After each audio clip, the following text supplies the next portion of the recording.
A client of mine reached out over the weekend, and the way she framed the text was kind of perfect.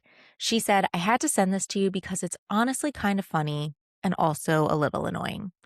And she was right on both counts.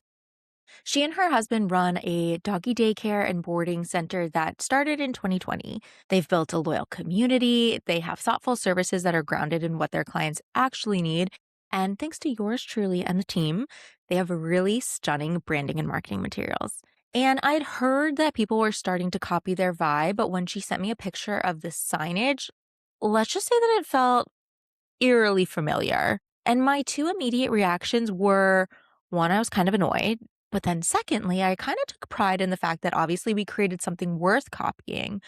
But I sat with it a little bit longer because it's also so unfair and frustrating that we all have poured our heart and souls into something.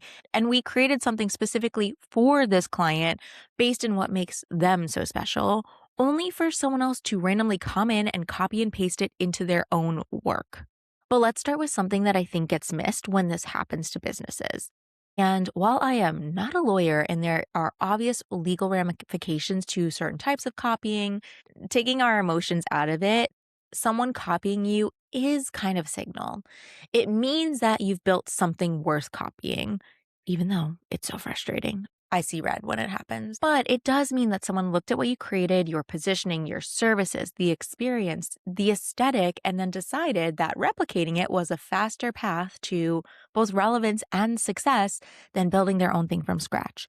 So while it is incredibly frustrating and so lazy on their part, it is actually a form of validation, even though it definitely doesn't feel like one and we should not allow it to be one. And again, as the wise Taylor Allison Swift once said, get a lawyer, because there are legitimate concerns, especially if there's actual trademark infringement or if the copying is causing intentional customer confusion. But from a marketing and strategic standpoint, a copycat competitor isn't necessarily the threat that it could feel like because there are the fundamentals that they can't actually replicate no matter how close they study your branding. Because they can copy what's ever on the surface, obviously, but they can't actually copy what's underneath it. Practically speaking, what am I talking about? I actually see that underneath the more foundational piece that I was talking about is made up of four critical components that no copycat can ever actually take from you. The first is your community. And I want to be specific here because I think community gets thrown around a lot and it's become kind of a buzzword. But what I mean is the actual group of people who've been with you over time. They're the ones who keep coming back, who've tagged you online and sang your praises. And they are the ones who would notice if you were gone. And that is very different from a following because you cannot manufacture or buy a community. That takes time and repeatedly doing right by those people. And this client's community is loyal. They trust them with their dogs and cats, which are basically their children. They have inside jokes with the staff. Their dog has a favorite seat on the bus. They're the seemingly simple, but actually really big things that took years of consistent care and attention to build. And thankfully, a competitor with similar colors and fonts and services that tend to pop up shortly after my client launches them can't actually replicate any of those deeper elements. And thankfully, the clients who recognize their real deal have spotted the fake immediately. The second thing that they can't take or copy from them is their reputation, because reputation is cumulative. Every interaction, every review, every single time someone's had a problem that you've handled well and they felt even more trusted and cared for after. Every time a client referred someone to you, it's those years of evidence and it lives in people's memories, in your Google reviews, in DMs, in the word of mouth conversations that happen when you're not even in the room. Whereas a copycat is starting at zero. You're building on your legacy and your experience. And depending on how long you've been in business, that gap is significant. The third thing that they can't take away from you, and this is kind of a hybrid, it's your expertise, your experience, your specific point of view. So it's the way your services have evolved based on what your clients have actually proven that they need. It's the way that you found better ways of doing things after trial and error. It's the standards that you've put in place and then held strong, regardless of how the world around you or the market around you has changed. It's the institutional knowledge and the decisions that you would and wouldn't make again. And it's all culminated not just into the branding that we've built, but into the positioning, the messaging, their service structure. So, again, yes, sure, absolutely, people can imitate our output, but it was based on our community, our clients' needs, and our experiences. So it'll fall short when they try to use it in their world. So going back to that text I got this weekend, like, sure, I was able to see it and laugh and get mildly annoyed. But what I then felt when I stopped was the deeper, actually good reminder. And that is that we built something substantial that other businesses are now trying to use as their blueprint. So the question then becomes whether it's for this client or for you, is are we actually leveraging what we've built as well as we can be and as public facing as we can be? And this is where the rubber meets the road because I've seen it time and time again. Without this extra push that my client just got, where your hand is kind of being forced to continue to iterate, evolve, and leapfrog the competition, because if you don't, they're going to try to walk all over you.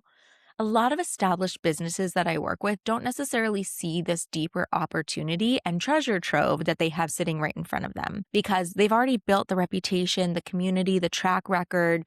They have the adoring fans. But because they've been able to be successful just doing things the way that they've been doing for so long, they haven't really made an intentional point to make it visible and leverage it publicly. And I don't want to sound like I'm beating a dead horse, but I do want to be really clear about like what this looks like. So this tends to be businesses that are really well regarded inside their industry or their existing world. They have really strong word of mouth, loyal clients, consistent referrals, but they become almost invisible to anyone outside of that world. And the reason that I do want to be so clear about this is because a lot of the more tenured older businesses will rest on these laurels. That is until a newer, younger competitive without your depth or experience comes in and has the chutzpah to show up louder and prouder than you are online.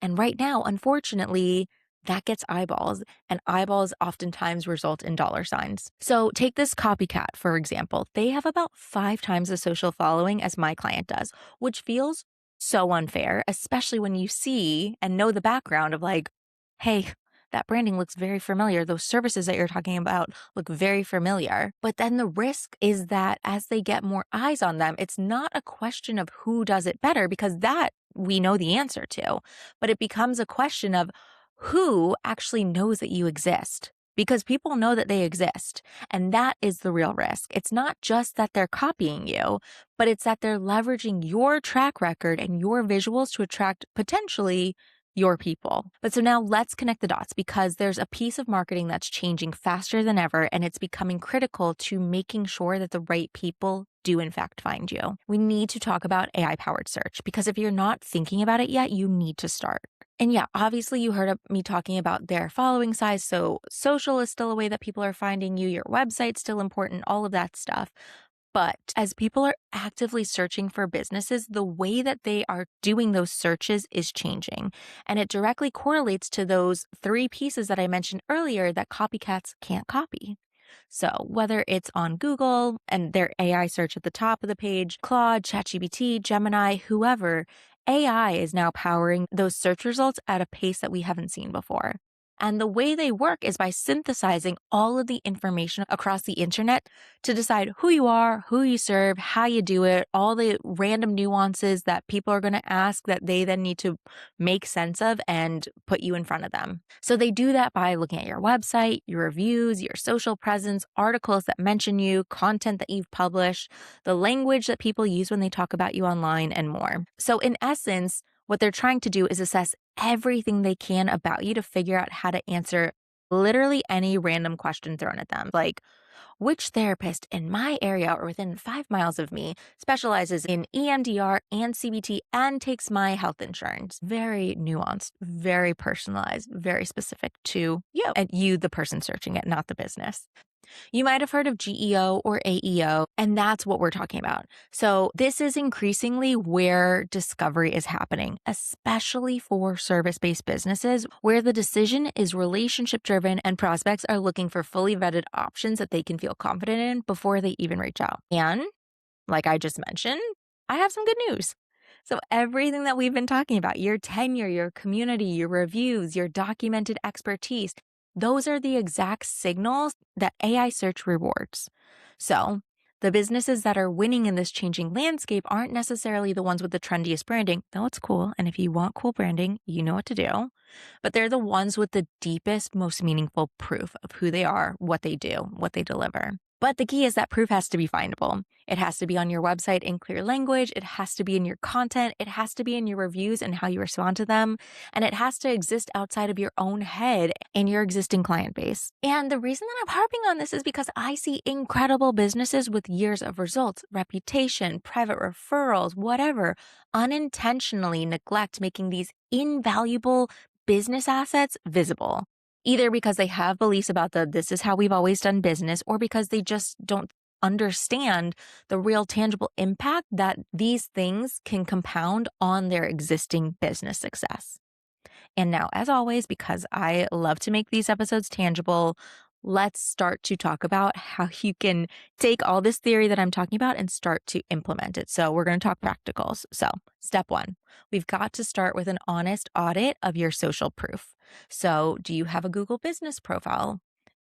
If not, it's free. Create it really quickly. Make sure that it's all up to date, all of that stuff. If you do, how many reviews do you have on there? What are you rated out of 5? Are you in the habit of asking for reviews and then responding to the ones you get? And depending on what your answers are to those questions, start there. Moving from that, step 2, we've got to analyze your website. So if someone with no prior knowledge of who you are, what you do, whatever, landed on your website for the first time today, would they quickly and very easily be able to figure all of that out? So is it clear where you are, what you do, how you do it, how long you've been doing it? Do you have answers to your most frequently asked questions? And what's interesting is because if you go back, you'll hear some of my different website building and creating episodes where I specifically talk about what you need to have when you first land on a web page. And the key is, and knowing who to partner with on this is so important because yes, all of what I said is true, and all of this needs to exist as well in a way that not only works well for your human visitors, but also for your AI crawlers. And you have to know how to balance the two and build a website so that both of these visitors are getting what they need as quickly as possible, because that will actually impact how you're getting pulled into these AI search results. So off my soapbox, going back to the website. Now I want you to think about your content on your website and its substance. So, do you publish content regularly that actually showcases your point of view, your expertise, the way you think about your industry, and how you serve your clients? All of that is what AI tools use to understand exactly who you are and how to pull you into which relevant searches. So, for all of this, as always, it's not necessarily about doing more, but it is about making sure that you are getting credit and the visibility for everything that makes you you. Because going back to my client, their copycat competitor can use the same pink as they do. They can also buy a bus a few months after my client buys a bus for their transportation. They can model their services after the ones that it took my clients years to figure out for their community, but they're starting from zero on all of the things that actually matter, whereas my client has about a 6-year head start on them. And the really promising news is the only way that that head start stops protecting her is if she stops putting in the work, which she's not going to do, obviously. So hopefully you never find yourself in a similar situation, but should you ever see something that looks a little too close to home, firstly, I will allow you to feel free to feel your feelings. Secondly, get your lawyer involved as needed. But then after that, thirdly, remember to come back to what's true. They copied you because what you built is clearly worth copying, but they will never be able to copy your substance. And your job now is to go to market in a way so that the right people can easily find you. And from there, you just simply have to continue delivering the stellar service that you always have. So, if you want to talk through what that could look like for your specific business and what it would take to make your reputation more visible, more searchable, more findable, reach out. That's part of the work that we love to do. So you can find me at digitallyenhanced.co, like just digitallyenhanced.co, or you can come say hi on Instagram. It's The handle is at digitally.enhanced.marketing. And if you know another founder or business who's dealt with this copycat frustration or who's quietly sitting on a reputation that they're not fully leveraging, share this episode with them. It might be exactly what they need to hear. So until next time, I'll talk to you guys soon.